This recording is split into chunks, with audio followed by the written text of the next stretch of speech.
آپ کو لگتا ہے کہ ایران میں جتنے بھی تیل کے ذخیرے ہیں ان پہ قبضہ کرنے کے لیے یہ سب کیا گیا ہے؟ بالکل، میں یہی جو اب کہنے لگا تھا نا کہ جو مطلب تھا نا گریڈ کا، اس میں ظاہر ہے ریسورسز تھے نا، جی آپ کی ریسورسز، تو ریسورسز میں اب آئل ایڈ ہو گیا ہے. پہلے تو نیچرل زیادہ منرلس تھے نا، آپ کے گولڈ سلور وغیرہ کو جی سمجھا جاتا تھا پرانے زمانے میں. اس کے بعد کا یہ جو ماڈرن ایرا ہے، اس میں اور بہت سی ایسی آپ کے نیچرل ریسورسز ہیں جن میں آئل اور ریئر ارتھ منرلس، جس کے لیے اب وہ پاکستان کے لیے بھی بلوچستان اور ریکڈ اس کا کر رہے ہیں. سو یہ دو اب بہت امپورٹنٹ کوموڈیٹیز ہیں دنیا میں. اور آئل کا اگر آپ دیکھو کہ جو فلو ہے، اس کو کہتے ہیں جو ہے ہائی وے، آئل ہائی وے. یہ جو ہرمز کی ہے نا، ہرمز کی جو اسٹریٹ آف ہرمز ہے، وہاں سے تقریباً یہ تو کہتے ہیں 20، لیکن میرے خیال میں اس سے زیادہ فلو ہوتا ہے وہاں سے آئل. اور اگر ہماری جو لوکیشن ہے، ہمارے جو کہہ لو عریبین سی والا جو ساری بیلٹ ہے، یہاں سے 75% آف دا ورلڈ آئل کا ٹرانزٹ ہے، یہ روٹ ہے. تو آبویسلی اگر آپ کا آئل کی جتنی ڈسٹریبیوشن ہے سب افیکٹ ہوتی ہے، تو اٹ مینس کہ it's a world it's a economic disaster for the world, not just for the region.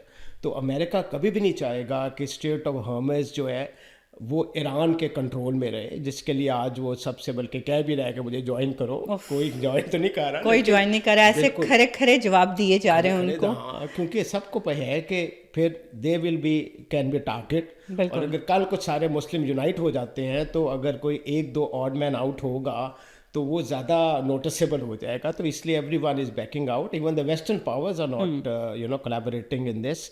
تو yes, oil is a major factor, کیونکہ وہ ریسورسز پہ قبضہ کرنا شروع سے ہی آپ کی کہہ لو انسان کی گریڈ ہے. اور وہ بھی، اور آئل آپ ویسے بھی دیکھو نا کہ جو مین پروڈکشن ہے وہ ہے ہی مڈل ایسٹ میں. تو ایک جو مڈل ایسٹ ٹرموائل میں ہے، اس کا فیکٹر یہ بھی ہے کہ وہاں آئل ہے. اس لیے وینیزویلا کا کیا تھا، یہ سارا سین یہی تھا کہ ان کو پتا تھا کہ یہاں سے اگر supply, they all is a game plan, کو پتا تھا گیم پلان سلولی سارا. اگر یہ ہمارا سورس کبھی کمپرومائز ہوتا ہے تو ویل ہیو وینیزویلا، جہاں پہ اس وقت آئل کے میکسیمم ریزروز ہیں.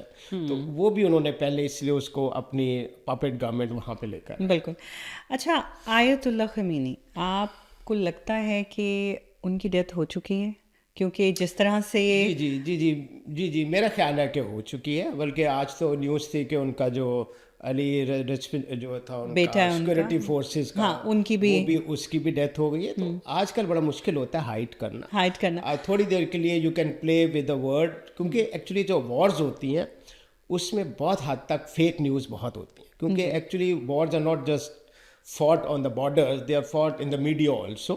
جس کا میڈیا اسٹرانگ ہوتا ہے اس کی وائس لوگ زیادہ سنتے ہیں. تو بہت سی فیک نیوز ہوتی ہیں. لیکن پھر بھی ہیونگ سیڈ دیٹ، آج کل ہائڈ کرنا بہت مشکل ہے. سوشل میڈیا کا زمانہ ہے، ہر ایک کے پاس cell phone, they take you pictures, snaps, یہ وہ. تو اب بہت مشکل ہو گیا ہے کہ آپ مین اسٹریم میڈیا کو فالو کرو صرف. جی. اچھا، یہ خبر بھی بہت گردش کر رہی ہے کہ اسرائیل کے پرائم منسٹر کو مار دیا گیا ہے کیونکہ وہ بہت دیر سے نظر نہیں آ رہے. جی بالکل، اٹس اے بگ کنسرن، کیونکہ کبھی وہ اتنی دیر ایبسینٹ نہیں رہا سین سے. یہ بات آپ کی بالکل ٹھیک ہے، کیونکہ Nitin Yahoo is always on the front. تو ہو سکتا ہے کہ واقعی ہی از بین کلڈ ان سم اس میں ریڈ میں. اور کیونکہ اس کے بعد اگر یہ اناؤنس کرتے ہیں تو بہت اس کا امپیکٹ فیکٹر بہت بڑا ہے.